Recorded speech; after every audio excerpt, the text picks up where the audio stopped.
The movie opens with the genius Reed Richards, also known as Mr. Fantastic, searching for his medicine but is unable to find it, leading us to believe that although he is a genius and a member of the Fantastic Four, he spends little time in his home.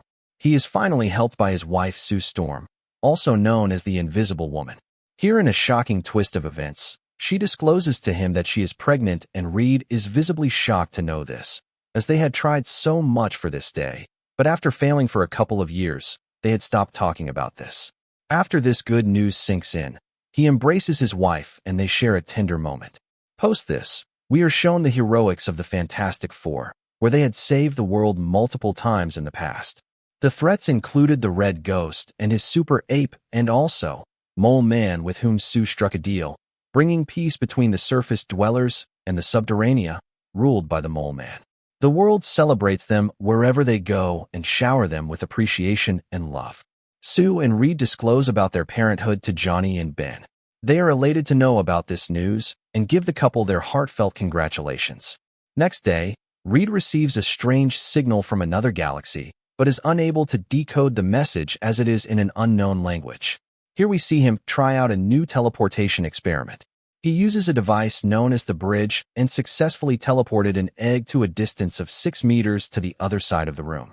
Trying to be a good and responsible father, Reed carries a couple of tests on the baby, and every test result comes out normal, indicating that the baby does not have any special mutations like its parents.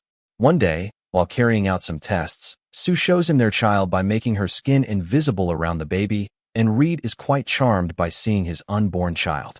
That day, while spending time with each other, the team gets an alarm of intrusion and soon see hundreds of meteors-like objects entering the Earth's atmosphere, and we also see a prominent figure in the sky, whom we can recognize as the Silver Surfer. Without wasting any time, Johnny and the others go to confront the entity. She questions them if they are the protectors of the world, and Sue responds affirmatively. In a spine-chilling moment, she asks everyone on Earth to hold their loved ones close and to speak what they were afraid to speak all their life. She adds that she is here to herald the end of humanity and to herald the devourer of planets, the Galactus. After giving her speech, she starts to return and, on her way, passes right through a couple of helicopters hovering in the sky, giving us a classic moment of the powers of the Silver Surfer. As expected, Johnny pursues her, and this leads him to the outer space where, due to the lack of oxygen, his flame goes out, but just in the nick of time he manages to grab hold of her surfboard. This leads to him coming face to face with the Silver Surfer, and seeing his efforts, she gives him a reply in her language which seems to be warm, but the contents cannot be understood as we are unaware of the vocabulary of the language. The four gather in the Baxter building, and after analyzing the energy signatures of the Silver Surfer, Reed comes to know that she has been in a few planets recently, and all the planets are now destroyed. This leads the Fantastic Four to believe that the Herald was serious about her threats and Galactus is very much capable of destroying Earth. Johnny reveals to them that she spoke to him in her own language and her voice contained warmth in it, but he was unable to understand the unknown language. Given Johnny's reputation with women, they suspect that he has feelings for her and is mistaking her hostility for kindness, and hence they just brush off his words. But post their conversation, Sue comes to him, and here, Johnny discloses to her that the language matches with the recent space transmissions that they have been receiving but were unable to decode. He adds that given the amount of workload that Reed is going through, it is not a good idea to disclose his findings to him, and hence he wants to do the decoding all alone. Trying to solve the situation and to save the planet, the Fantastic Four decide to track the Herald's energy signatures and head to the planet where she is currently staying, knowing fully well that she will lead them to Galactus. Next day, they board their spaceship with the intent of facing Galactus, and their fans and all the citizens of the country gather to wish them the best of luck. After traveling in space for quite a few hours, they finally reach their destination. Post reaching there, a strange beam of light scans their ship and finally stops at Sue's belly, as if it is scanning her child. They are soon met by the Silver Surfer, who welcomes them and begins taking them to her master. Here, Johnny asks her what she meant by those words while they were in outer space in their previous encounter. She replies, "It meant to die with yours, and it is a blessing in their language." Being confronted by human beings, Galactus wishes to know their motive behind their journey, to which the group responds that they are here to talk and to bargain so that Galactus spares Earth. After giving it some thought, Galactus agrees to spare Earth on the condition that Reed and Sue give up their child in return. He adds that the unborn child possesses the power cosmic, a source of unlimited energy, and hence, he is prepared to trade Earth in exchange with the child. Reed replies that the unborn child has no special power as he had already tested for mutations and all the results came out normal. Galactus quickly shuts him down and uses his eyes to stare at Sue, making her go into labor. A furious Reed vehemently refuses his offer and replies that he will neither have their child nor the Earth. Disappointed at the situation, Galactus threatens them that he will slowly devour Earth, while their child watches it being destroyed. Johnny has had enough of this and charges at him at full speed. He destroys the cables that were transferring energy to the giant Galactus from that planet, making him scream in pain. Seeing her master being attacked, the Silver Surfer springs into action and starts chasing Johnny. At this time of peril, his oxygen supply reaches a critical point, and although unwilling to give up, the Human Torch is forced to fall back. Seizing this opportunity, the Herald tries to get back at him, but Ben intervenes and tackles her, making her stop temporarily. Taking this opportunity, Ben grabs Johnny and Reed grabs Sue, and the group heads back to their ship and start their escape from that planet. But the danger is far from over, as the Silver Surfer gives chase. Given her condition, Sue is not able to fight the Silver Surfer and hence requests Johnny to finish the job for her. Abiding by her request, Johnny uses the spaceship's inbuilt laser systems to target the incoming threat, but she easily dodges them. After firing a few rounds, Johnny finally manages to hit her, but she proves to be too strong of an opponent and gets back on her surfboard within a few seconds. Seeing no other option, Reed comes up with a plan and asks Ben to drive the spaceship towards a black hole. Once they reach near it, Reed requests Sue to use powers to make the ship invisible. Seeing the ship vanish in front of her eyes, the Silver Surfer gets baffled, and taking this opportunity, the Fantastic Four divert the ship to another direction, escaping the black hole successfully. Luckily enough, the Herald gets caught by the force of the black hole and vanishes in it. While the group is on their way back, the baby finally starts coming out, and Ben assists in the delivery. We finally get to see the baby, who is named Franklin Richards. Upon their entry on Earth, they are approached by journalists and other media personnel, but when they asked about how Reed and his team managed to defeat Galactus, with sadness and fear in his heart, Reed confesses that they have not been able to defeat Galactus and nearly went there to negotiate with him and to strike a deal so that Earth gets spared. He adds that Galactus had asked too big a price, which is their son Franklin Richards, and hence Reed turned down his offer. Finally, when asked if Earth is safe, Reed replies that he does not know. Back at the Baxter building, Reed tries to find out a solution for their problem, but as it appears, Galactus is too powerful of an entity to deal with. Post that, Johnny discloses to Sue that the Silver Surfer had explained to him the meaning of the words in that unknown language, and using that information, he can decode their language. This will help him to decode the previous 23 transmissions that Earth has received in the recent past. Meanwhile, there is an outrage among the general masses of the planet, as they keep on insisting that Sue should give up her baby to Galactus so that Earth gets spared. This infuriates Sue, and after regaining her composure, she heads outside with little Franklin on her arms, and we see a lot of people already gathered outside the Baxter building, demanding that she give up Franklin. She addresses them and recalls her childhood memories. She reminds everyone that while her family was traveling, they got into an accident which led to the demise of their mother. Their father tried to be the best father in the world, and he taught Sue to always stick with her family and to fight for everyone. She adds that her mother used to say that she would move the heaven and earth to save her children. She reconfirms that they are not going to give up Franklin, but also adds that they will also not allow the earth to get destroyed because of Franklin. She vows to protect the planet and her child at the same time. Back at the building, Reed gets an idea from Sue's speech and decides to use the bridge to move Earth to another galaxy, which will give them millions of years before Galactus can find them again. But soon, they are faced with a problem.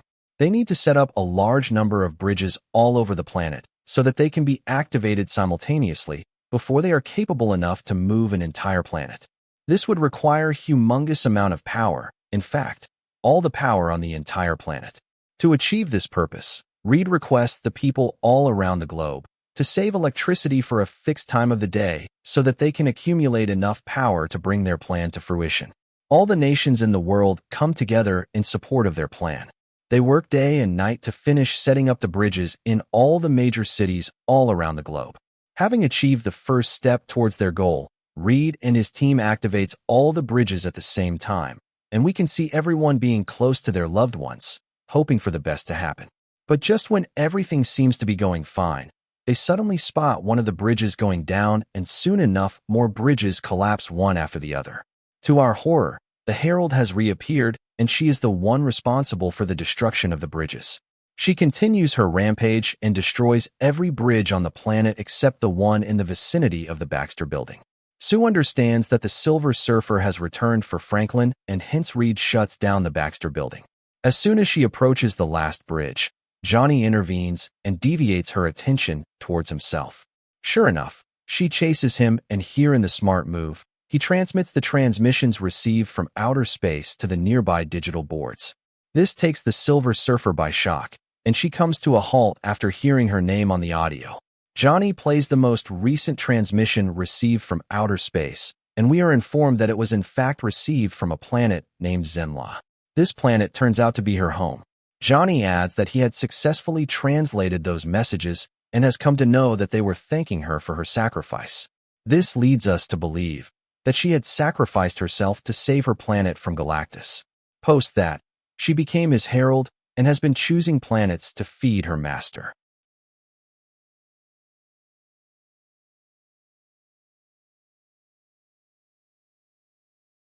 Johnny calls her by her real name, Shalabal, and this too takes her by surprise. Johnny also plays the other transmissions which contain the screams and cries of the people of those other planets which Galactus had destroyed. The screams and cries echo in the air. Not being able to bear the burden of her deeds, she gives off a loud scream and flies to a higher altitude. Johnny follows her, and here, he requests her to convince Galactus to take him instead of Franklin. He asserts that she had saved her planet once, and he is trying to do the same. She replies that it is not up to him to choose whom to sacrifice. As a last resort, he requests for her help, but she claims that she is not powerful enough to help them. Before returning to her master, she advises them to take Franklin and abandon Earth, and maybe they will survive long enough to forget their regrets. Johnny returns to the Baxter building, and as they are left with only one bridge, Reed comes up with a plan to teleport the giant Galactus, instead of teleporting the entire planet. He adds that the portal can only remain open for 37 seconds, and within this time frame, they must send Galactus through that portal by any means possible. But they are faced with a new problem, which is to bring Galactus near the vicinity of the bridge. To solve this problem, Sue proposes to use Franklin as a bait and lure Galactus near the exact spot so that the bridge can be activated. Understanding the gravity of the situation and the complexity of their mission, the couple spend as much time with their son as possible. Knowing that they have very little time in hand, they plan on evacuating all the residents in Times Square near the Baxter building as they may be harmed during the confrontation with Galactus. To achieve this purpose, Sue contacts Harvey, also known as the Mole Man. She requests him to give refuge to the people and to take them to Subterranea so that her team can deal with Galactus. Understanding that the fate of the Earth depends on this mission, he agrees, and all the people who used to live in Times Square take temporary refuge in Subterranea, which is ruled by the Mole Man. One day, while the team was spending time with each other, they see Galactus's ship approaching the Earth and prepare themselves for the inevitable clash. The plan is to lure Galactus inside the perimeter of the triangle at the center of the bridge. For this purpose, they place Franklin at the center of the triangle. Soon enough, the ancient being arrives on Earth, and with each of his step, the ground shakes, making the people in Subterranea afraid. Just before he could reach the baby, Sue uses her force field to stop Galactus, and Johnny manages to burn his eyes, impairing his vision temporarily. Seizing this opportunity, Johnny and Reed swap Franklin with an empty crib. Johnny safely takes Franklin to the Baxter building and keeps him there for the time being, before charging back towards Galactus. Reed positions himself near the switch of the bridge and waits for Galactus to step inside the perimeter of the device. But just before he reaches the perimeter, Galactus stops and takes a step back as if sensing something to be wrong. He soon scans the surrounding with his eyes, and to our shock, locates Franklin inside the Baxter building.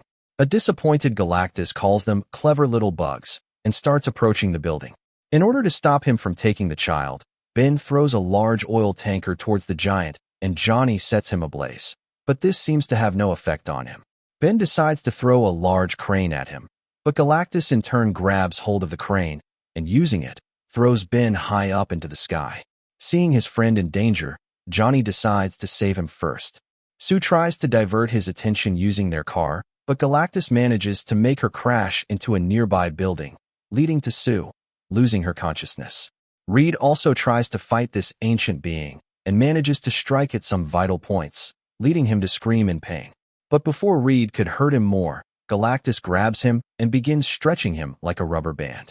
Although possessing a flexible body, Reed soon reaches his limits, and we can see tears appearing on his body. Johnny and Ben appear in the nick of time, and upon some insistence from Johnny, Ben drops his iconic line, "It's Club Air in time," and hits the giant at full force. This makes Galactus drop Reed, but the hit is not strong enough to even make a scratch on his face. Both Johnny and Ben crash on the streets, and Galactus starts approaching the Baxter building once again. He soon grabs Franklin and starts to return to his ship, but this is when Sue regains consciousness. She uses her force field to stop the ancient giant on his path and literally pushes him back. He tries to fight back, but this time, he is faced with an angered Sue, who is trying to protect her child. She proves to be more powerful than Galactus, and he is forced to hold on to a nearby building to keep his balance. Ben soon arrives and smashes the pillars of the building, giving Sue a little bit of support. As soon as Galactus enters the perimeter, Johnny activates the bridge, and this opens a portal leading to the far edges of the universe. Reed also saves Franklin in the nick of time. Using her last bit of strength, she shoves Galactus inside the portal, and seeing this, Ben rejoices and we see Sue falling to the ground out of exhaustion. But his happiness is short-lived, as the powerful Galactus manages to climb out of the portal as a few seconds remain for the portal to be closed. This is when Johnny decides to sacrifice himself and requests the team to tell Franklin that Uncle Johnny loves him. Post saying this, he charges at Galactus at full speed, but in a shocking twist of events, Shalabal pushes him aside and plunges herself at her master, thereby taking both of them through the portal. Just then, the portal closes and finally, Earth is saved. The team gathers near Sue to check up on her, and Reed finds out that she is dying and has no pulse. In a panic, he tries to resuscitate her, but even after a few minutes have passed, we do not see any signs of life. Understanding that she has passed away, Ben tries to console Reed. He places little Franklin on his mother's chest so that the baby can bid her farewell, but to our shock, we see her fingers twitching and soon enough, Sue finally comes back to life. We see her eyes glow like never before, indicating that Franklin had used the power cosmic to bring his mother back to life. This also makes us realize that Franklin may have been responsible for changing the test results while being on her mother's womb. The family rejoices in their victory, and all the civilians return from Subterranea to congratulate and thank them. In the post-credit scenes of the movie, we are taken 4 years into the future. While Sue is searching for a book to read to her son, Dr. Doom appears, and we see Franklin touching his face. This is how the movie ends. If you like this recap, please like the video and subscribe to the channel. Please also check out other videos in the channel.